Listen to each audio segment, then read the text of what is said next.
there's not a lot. We talked about sort of the kicker swap where they signed Jake Moody after they cut Matt Gay. And then San Francisco, of course, signed him. As far as I know, I don't think they did cut the receiver. We talked about Jacoby Jones after he had a big play for them over the weekend, which is a little surprising. I assume they'll sign him to the practice squad if they haven't already. But again, it's a quiet week with the bye week coming up. Not a lot really going on. I know we're going to have Nick Akridge on later, and he's broke down the film and it looked at some of the differences that he saw in the Dan Quinn-led defense versus when Joe Witt Jr. was running it himself. I know people have already done some preliminary stuff where they say, I think they mostly ran zone, right? Just not able to play the kind of man-to-man defense that they want to at this point with all the injuries they've had. Has anybody investigated whether Dan Quinn took my suggestion and took a flight, that short flight to Hawaii for some R&R? Yeah, I still think that's in the cards. I'm guessing he's not in Hawaii. I think he could use it. He could certainly use it. We all could use it, Keggs. Of course. Unplug a little bit. Although you've never been to Hawaii, right? I would love to go. I've never been to Hawaii. So yesterday, looks amazing. We went through and we took a ton of calls. It was a hot topic for the show yesterday, kind of just breaking down where people were on Adam Peters and how we had gone from in Adam we trust to now in Adam we question. Where are you on that? Where are you in terms of like job security? I think JP and I are like, this guy's got nothing to worry about. He's in his second season, had an unbelievable first year, down second year. But critical offseason coming up for this team to see where they are trajectory-wise, but I don't think he's got anything to worry about. One of the guys that we discussed, though, that is certainly going to be tied to him is Josh Connerly Jr., and it is convenient that we're going to have Akridge on because he tweeted, I guess on Monday, I think it was, that over the last 3 weeks, this is what JP alluded to, Josh Connerly Jr.'s play has significantly increased, at least as far as PFF is concerned.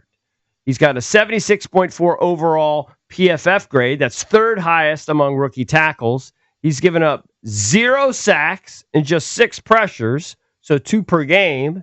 And his run blocking grade is a 79.5, ninth highest among all tackles.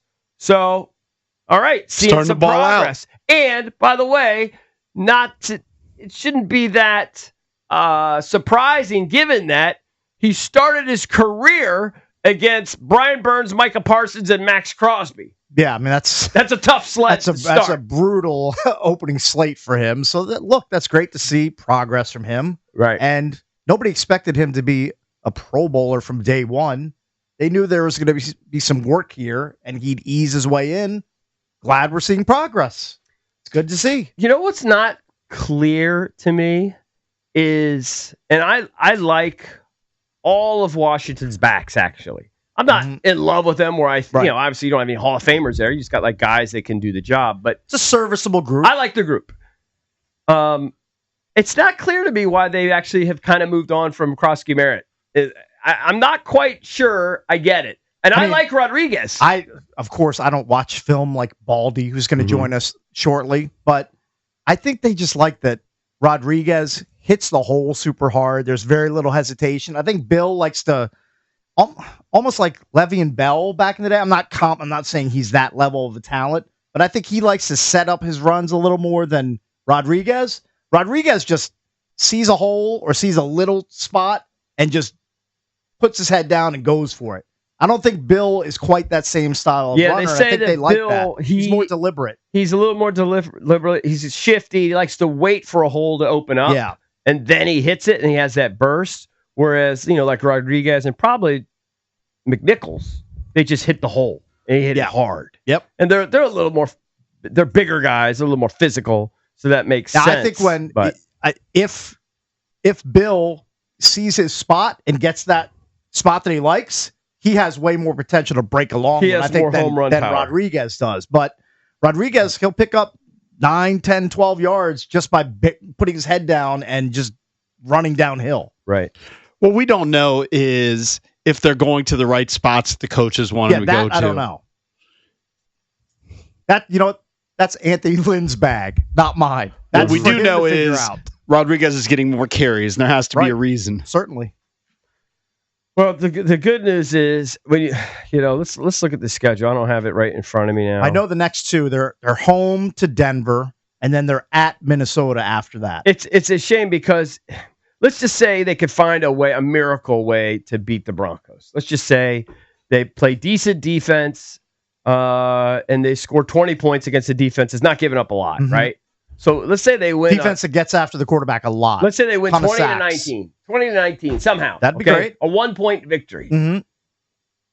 I mean, the Vikings aren't world beaters. The Giants aren't world beaters. This is the time where they actually could, in theory, this is the softer part of the schedule. They could get a little bit of a bounce. Yeah, and then the Cowboys after the Eagles. Right. Although the Cowboys score a lot of points. There's an opportunity here to get a couple dubs, even though I know there's a certain percentage of the audience that doesn't want to win any more games. They want to get like the third pick. I want Jaden to come back, and I want him to look good in the last 6 games of the season if he plays in all 6. It sounds like the conventional wisdom is he won't be back for the Broncos, that the staff and everybody kind of has it in their head, and sometimes it's hard to get over, I think, that preconceived notion that he's just going to be out for 5 or 6 weeks. Okay. And then it's just not even really going to strongly consider it, although I'm sure it'll be like it was earlier this year where Jaden's going to be out there trying to push it every opportunity. But I'm hopeful if he doesn't at least get the Broncos start, he would get at least the last 5, presuming he could stay healthy, against the Vikings, Giants, Eagles twice, and Cowboys. That's what we can hope for. When we come back, we'll be joined by Odyssey NFL insider Brian Baldinger, and a bit later, Dave Richard at 8. He'll answer all of your Week 12 fantasy football questions. We'll be right back.